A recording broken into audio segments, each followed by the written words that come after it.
Bakit madalas dilaw ang kulay ng lapis? Welcome back to my channel, class. Nakasubscribe na ba ang lahat? Ako muli si Professor Ipaliwanag ng University of Life at sa episode na ito, sasagutin natin ang tanong na matagal nang nakaupo sa pencil case ng sangkatauhan. Ang pagiging yellow ng pencil. Mukha itong simpleng tanong. Parang, Sir, wala na bang mas mahirap? Pero class, kapag sinagot natin ito ng maayos, lalabas na ang dilaw na lapis ay produkto ng kasaysayan, agham, kultura, at matinding marketing strategy, hindi ng random choice ng school supplies fairy. Class, tingnan ninyo ang katotohanan ito. Hindi natural na dilaw ang lapis. Walang puno ng lapis na dilaw ang balat. Walang graphite na nagsasabing, gusto ko sana yellow ang outfit ko today. Ibig sabihin, pinili ang dilaw. At kapag may pumili, may dahilan. Ano nga ba ang nagtulak sa decision makers na piliin ang kulay na ito?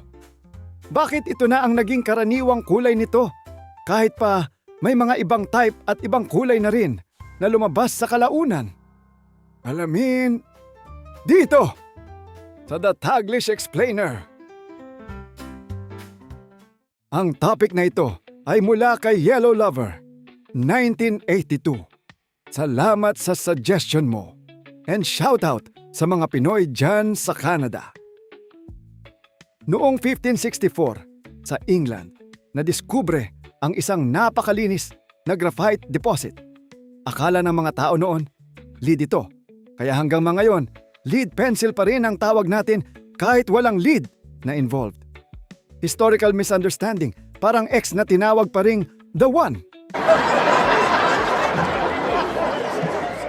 Graphite ang napili dahil hindi agad nasisira, hindi tinatablan ng moisture, hindi nagpa-fade. Pero problema, marupok. Kapag hinawakan mo lang ng walang proteksyon, nadudurog. Parang self-esteem ng estudyante tuwing may surprise quiz. Noong 1795, isang French scientist na si Nicolas Jacques Conte ang nakaisip ng paraan. Pinaghalo niya ang graphite at clay, ininit, pinatigas at nilagay sa kahoy.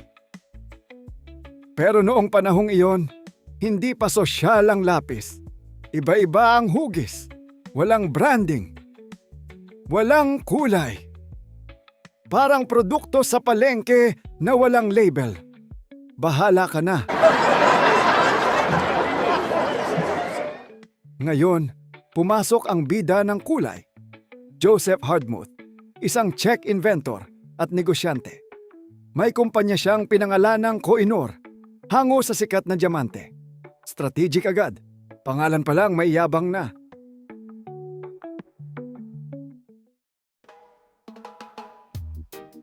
At may mahalagang detalye, naubos ang high-quality graphite sa England.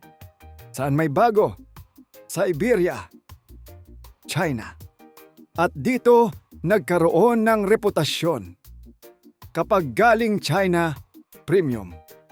At anong kulay ang may pinakamataas na simbolismo sa China noon? Dilaw. Hindi basta dilaw Dilaw ng emperador. Dilaw ng kapangyarihan. Dilaw na bawal isuot ng commoner. So naisip ni Hardtmuth, kung gusto kong magmukhang high class ang lapis ko, gawin kong kulay ng emperador. Marketing 101. Class. Kulayan mo ng status ang produkto. Bibili ang mundo. Bakit hindi blue o red? Simple lang. Ang dilaw ay madaling makita. Mataas ang contrast. Hindi nawawala sa paningin kahit madumi. Ibig sabihin, practical at symbolic. The world fell for yellow nang ipinakita niya ang yellow pencil sa Exposition Universelle sa Paris. Parang viral content bago pa naimbento ang Wi-Fi. At dahil sa kasikatan, kinaya ng ibang manufacturers. Naging association ang yellow equals quality hanggang sa naging standard na lang. At kapag naging standard, hindi na tinatanong kung bakit. Katulad ng kung bakit hanggang ngayon, dilaw pa rin. Hindi dahil walang ibang kulay, kundi dahil nakaukit na sa collective memory natin. Kapag sinabi mong lapis, dilaw ang naiisip. May pink na pambura. May kagat sa dulo. Cultural muscle memory. Ngayon, bumalik tayo sa tanong na akala natin ay pang grade school lang. Bakit dilaw ang lapis? Hindi ito dahil trip lang ng factory. Hindi rin dahil mas masaya raw magsulat kapag dilaw. At lalong hindi dahil may universal law na all pencils must be yellow. Pinili ang dilaw hindi dahil cute siya, kundi dahil makapangyarihan ang simbolismo nito. Sa kulturang Tsino, ang dilaw ay kulay ng emperador, ng autoridad, respeto at mataas na uri. Sa praktikal na aspeto naman, madali itong makita, madaling tandaan, at hindi agad nawawala sa paningin. Ibig sabihin, hindi lang siya maganda, epektibo siya. Sa tuwing hahawak ka ng lapis, tandaan mo, may kwento iyang dala. May dahilan kung bakit ganyan ang itsura niya. At may patunay na ang disenyo at ideya ay kayang tumagal ng higit 1 siglo. Kaya sa susunod na may magsabi, lapis lang yan. Ngumiti ka na lang dahil alam mo na ang lapis ay maliit na bagay na may napakahabang kasaysayan. Ako si Professor Ipaliwanag ng University of Life.